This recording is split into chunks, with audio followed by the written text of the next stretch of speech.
Si vous, quelqu'un de votre famille, avait jamais entrepris l'apprentissage d'une langue étrangère telle que l'anglais, vous êtes certainement familier avec le phénomène perte de motivation.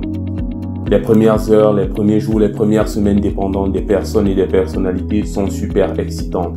Mais ensuite, une descente aux enfers, le drapeau en berne, on n'est plus du tout motivé. Hi guys, Livingston here, and in this video we're going to discuss motivation and how to stay motivated throughout your journey towards English fluency you so much want to achieve.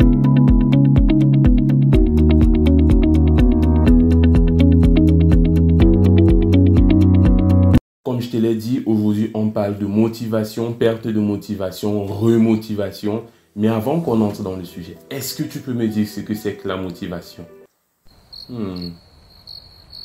La motivation, c'est tout simplement les raisons, les intérêts, les éléments qui poussent quelqu'un dans son action. Eh bien, il se trouve que l'anglais, comme toutes les choses que tu as ou aurais apprises, doit être abordé avec beaucoup de tact et surtout de réalisme. Alors, si on perd parfois de motivation, c'est peut-être à cause de la qualité du matériel qu'on utilise, les objectifs qu'on s'est fixés, les personnes qui nous entourent ou tout simplement la paresse. Oui, parce qu'on peut être paresseux en tant qu'être humain et ce n'est que normal. Quoi qu'il en soit, don't worry, I got your back. Je vais te parler de 5 tricks que moi j'utilise et que j'ai utilisé depuis le niveau beginners pour rester motivé dans mon apprentissage de l'anglais. La première des choses, c'est keep it simple. Parce que l'une des choses qui pousse à la perte de motivation généralement, c'est le fait de vouloir voler très haut dès le premier jour. Alors, on ne le dira jamais assez, les niveaux les plus élevés du style, c'est la simplicité. Une erreur que j'ai commise en tant que débutant, c'était de croire que des mots tels que triskaidekaphobia, whippersnapper ou bien des verbes tels que to discombobulate rendraient mon anglais super fancy, un truc intergalactique quoi. La réalité, même si c'est une réalité très choquante, c'est que l'anglais à la base est fait pour la communication, c'est-à-dire comprendre et se faire comprendre. Passer ce cap, après tu peux ajouter tous les artifices que tu veux, parler l'argot américain, mais à la base, tu auras besoin de savoir te présenter, présenter le monde autour de toi. Et c'est tout. La deuxième des choses, c'est qu'il faut toujours te garder à l'esprit les raisons pour lesquelles tu as décidé d'apprendre l'anglais. Parce que oui, si tu ne te gardes pas ces choses-là à l'esprit, au bout d'un temps relativement court, je veux dire une semaine ou deux, il est probable que tu te dises « Non, en fait, il y a trop de difficultés, je veux pas, je me suis trompé » et que tu quittes. Alors, luckily, les raisons pour lesquelles tu dois parler anglais sont légion. Alors, si tu n'en connais pas, fais-moi savoir en commentaire et je t'en dresse une liste aussi longue que le plus long mot en anglais. Parlons du plus long mot en anglais. Est-ce que tu sais quel est le plus long mot en anglais? Alors, je te le fais. Avant, je prends mon souffle.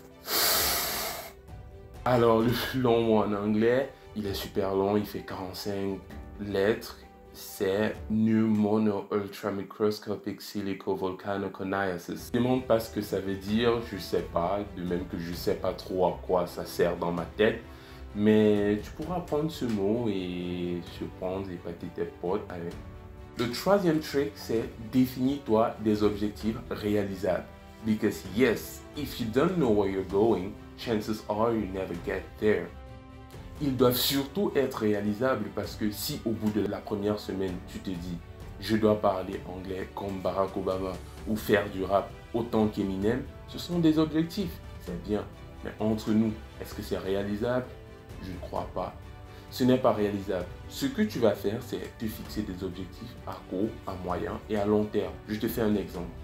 Un exemple d'objectif à court terme pourrait être, au bout de la première semaine, je dois pouvoir me présenter, dire qui je suis, parler de moi, parler de mon background. Un exemple d'objectif à moyen terme pourrait être, au bout de la deuxième semaine, je dois pouvoir parler de ma ville ou parler de ma famille. C'est-à-dire, tu parles déjà de toi pour parler de ce qui ne te concerne plus tellement. Un objectif à long terme, lorsqu'on dit à long terme, c'est très relatif, c'est-à-dire 1 an, 2 ans, 3 ans, je ne sais pas.